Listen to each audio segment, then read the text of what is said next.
did we lose the good that was in us? Or let it slip away? Scatter it carelessly, trade it for what has no worth.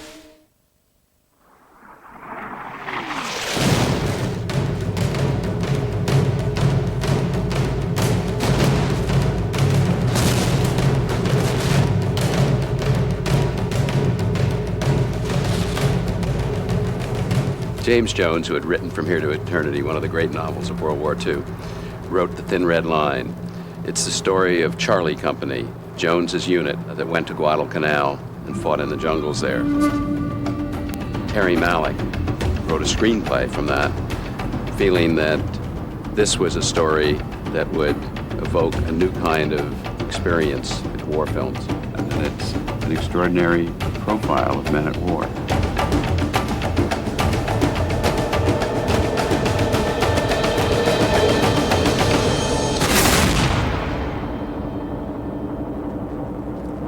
Great evil. What seed, what root did it grow from?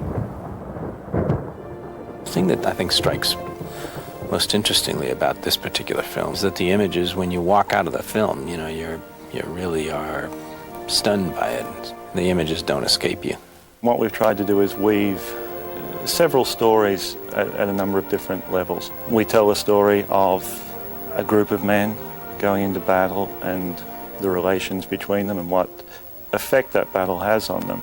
But at the same time, we're trying to place that battle within a sort of an overall context, an environment, so that we can look at how war affects those individuals and how the individuals themselves react both to it and specifically to each other. Guadalcanal may be the turning point in the war. It'll cost lives, Staros. Is that what's troubling you? No, sir.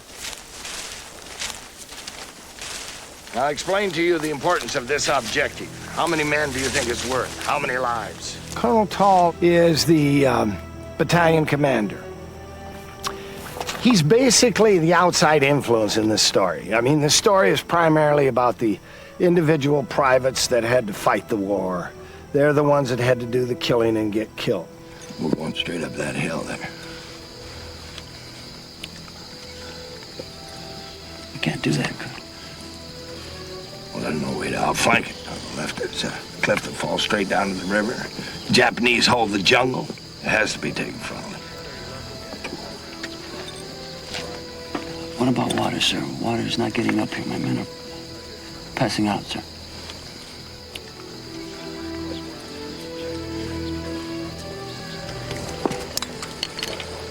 Only time you worry about a soldier is when he stops bitching. Tall is the guy that pushes these men to go up the hill. Tall's not going to die himself. Tall is not going to kill anybody. I mean, he will at a distance with artillery and by his orders. And Tall is going to take all the recognition. One more thing, Staros. It's not necessary for you to ever tell me that you think I'm right. Ever. We'll assume it. Here we are, raised in a society that teaches us not to not only strike, hurt another person, kill another person, but not to speak ill of another man. So when they said, okay, here's a rifle, go and kill now, rocks your world. And many of them had to do that.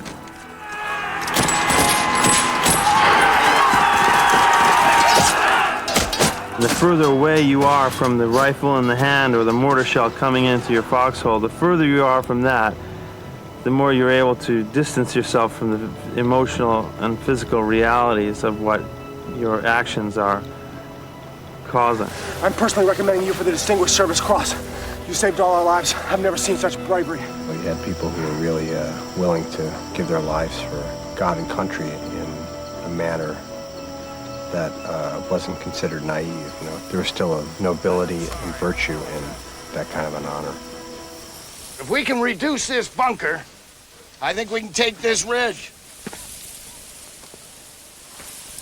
So I'm asking for volunteers. Go back up there and knock it out. Sir?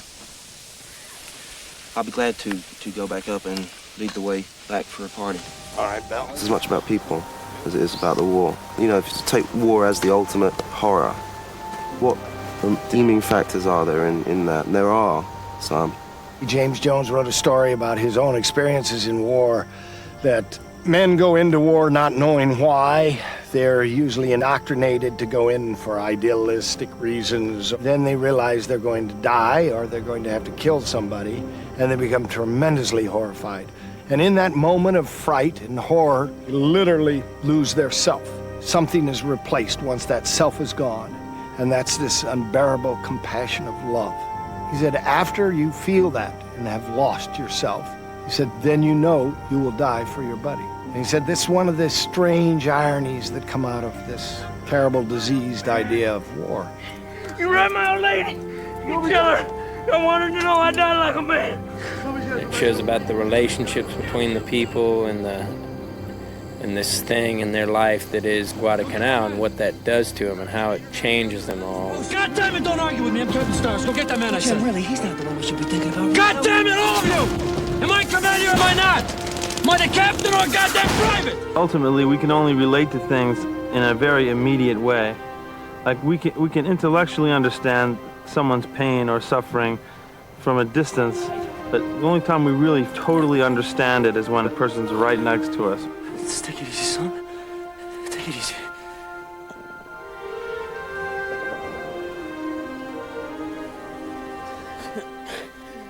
I think the film will be experiential. I think that people will develop a strong affinity and understanding towards the characters. They will respond to the narrative structure, but also I think they will respond to the overall poetry and lyricism of the story. What's this war in the heart of nature? The land contend with the sea. This battle took place in an environment in the Pacific that had sort of rarely been, visited. It was very untouched. It's very beautiful. And then, you have all that is good and bad about the force of modern technology and Western civilization sort of clashing. It's quite a juxtaposition. I want you to get up there and see what the situation is. Now, goddammit, the Admiral got up and for this. Come to Los Angeles, Staros. Out! This beautiful tropical paradise of green, of lustrous fruit and vegetation and blood. South Sea Island people, living in this kind of beautiful setting, all smiling, all laughing, all enjoying. And then once that's interrupted by this kind of savagery, then everybody becomes a savage. The beauty of the jungle and the horror of war, the beauty of this paradise in the South Pacific and men away from home, it creates an experience that is very different. This is literally about making a very pure statement. It's much more along those sort of, philosophical lines, actually. Let me not betray you. Let me not betray my men. We are rolling it. Rolling! And action! Terrence Malick is the director of The Thin Red Line. Terry is a very private person, and he doesn't seek out sort of public attention. He prefers to let his work speak for himself. After film school, he was able to go very quickly into making two highly acclaimed pictures, Badlands and Days of Heaven. And after Days of Heaven, basically has dropped out of sight for 20 years. There's a reason Terry wasn't done a movie in a long time. He hadn't found the right material. He hadn't found the right voice to do it with. Terry loved the James Jones novel, and I think he saw in it an opportunity to do an exploration of war on film, unlike anything that had been done previously. And I think that was the inspiration. 3, 2, 1, action! Come on, let's go! He's a man that's only going to do a few films, so every one he does is going to be, I suppose, his last. And when a man is doing the last thing, there's no compromise. He hits us visually, but he also hits us emotionally with everything he does. He interrupts, every every piece of our being. I feel sorry for you, kid. Yeah. Yeah, a little. This army's gonna kill you. Everybody was excited, the thought of working with Terrence Malick, who is like the phoenix has risen from the ashes after 20 years of not working, and here he is, you know.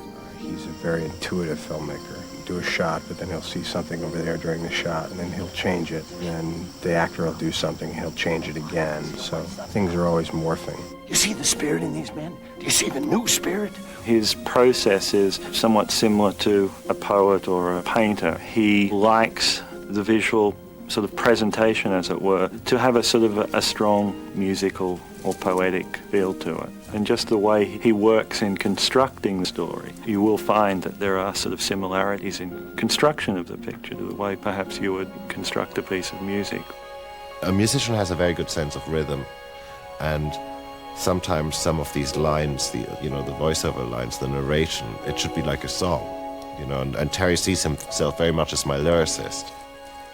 What's keeping us from reaching out, touching the glory? When you don't have the mortar shells going off, and you actually create this sort of sense of silence, and in a peculiar way I've been trying to create a sense of silence, or staticness, or something that you can just observe, and maybe you get drawn in.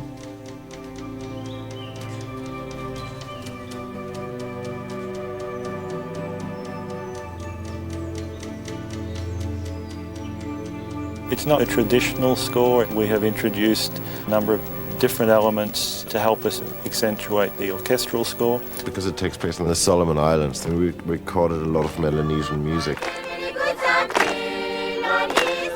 They have these wonderful choirs, and so we're using some of that because there's a purity about it. And then the score really uses this idea of fate. There's this one ray of light coming through the cloud, this sort of divine sense, which is, it's the antithesis to seeing people, shoot at each other. It's more about, the human side of it, It's not, who's right, who's wrong. It's the pain that we all endure. It's a great script. And Terry Malick's an artist. Cord between us.